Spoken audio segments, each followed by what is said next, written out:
Nous sommes avec Josette de l'association Attaque Bordeaux. Tu peux nous dire, Josette, la raison de la venue d'Attaque sur ces initiatives écologiques et sociales?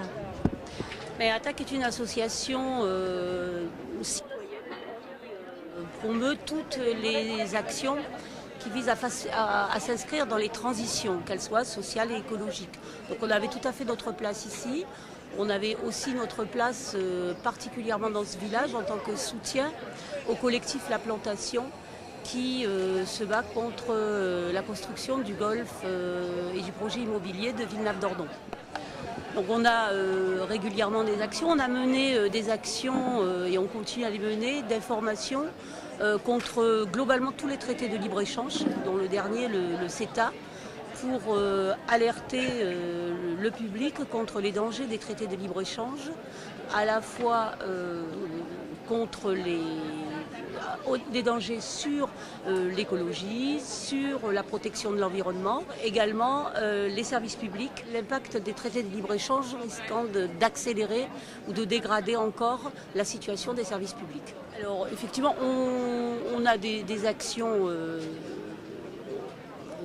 spécifiques en tant qu'Attaque, mais on s'inscrit dans le mouvement citoyen et c'est vrai qu'on a un certain nombre d'actions prévues en lien avec les initiatives de l'ensemble des associations et des mouvements qui s'inscrivent dans la transition écologique et citoyenne.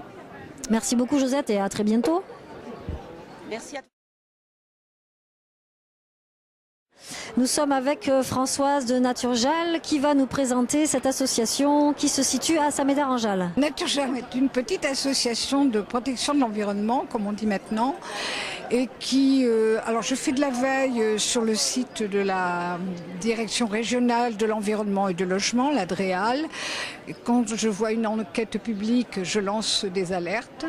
Donc Naturjal est aussi adhérente à Cepenso et à Sistu Nature, qui est juste à côté. Bon, elle participe aussi au système d'échange local et à Réparinjal, tout ce qui est sur Saint-Médard. Donc elle fait donc cette veille, elle organise aussi des sorties nature, dont les comptes rendus et photos sont mis sur le blog. Elle va commencer la semaine prochaine son deuxième recensement des hirondelles de Saint-Médard. Le premier recensement c'était l'année dernière, donc il est poursuivi cette année. Donc on va faire ça avril, mai, juin, enfin tout l'été jusqu'en juillet, puisqu'on commence par recenser les nids. Ensuite on vient voir si les nids sont occupés, s'il y a eu des naissances, voilà. Avec des fiches sur la copie de la LPO qui a déjà fait ce genre de choses ailleurs. C'est vrai que les zones humides sont très menacées. Donc à Saint-Médard, il y a 2 ans, on a fait une exposition sur les zones humides, donc la Jalle, puisqu'il y a quand même la zone des sources où il y a les captages, Tilgamarde, qui sont fermés pour cause de pollution. Et donc nous avons aussi dans la forêt des lagunes qui sont des petites pièces d'eau alimentées par la nappe phréatique. Donc normalement tout le monde sait que les zones humides sont des puits de biodiversité. Mais avec le projet là de plateforme de terre, de retraitement de terre polluée à Mérignac, donc c'est sur une zone humide en partie. Et donc voilà, ce qui fait que les batraciens, là, ils vont déguster. Mais avec les mesures de compensation, on peut y aller, on peut détruire ces zones parce qu'ils reconstituent les milieux. Enfin, censés reconstituer. Censés reconstituer les milieux, donc tout va bien. Voilà.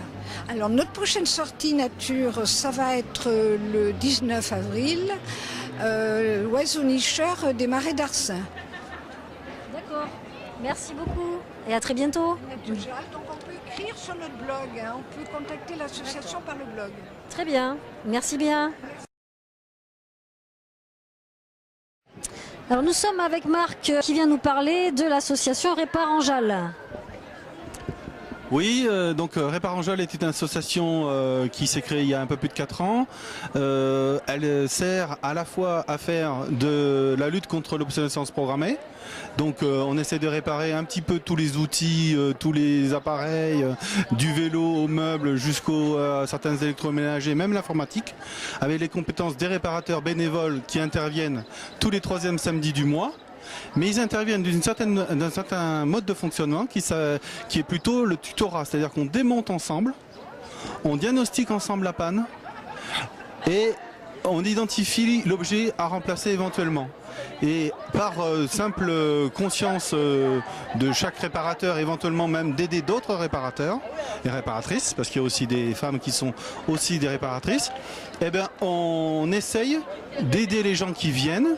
Pour une modique somme, une adhésion de 5 € à l'année, c'est pas cher, d'essayer de donner une seconde vie à leur appareil, mais en même temps d'essayer de les rendre eux-mêmes des réparateurs.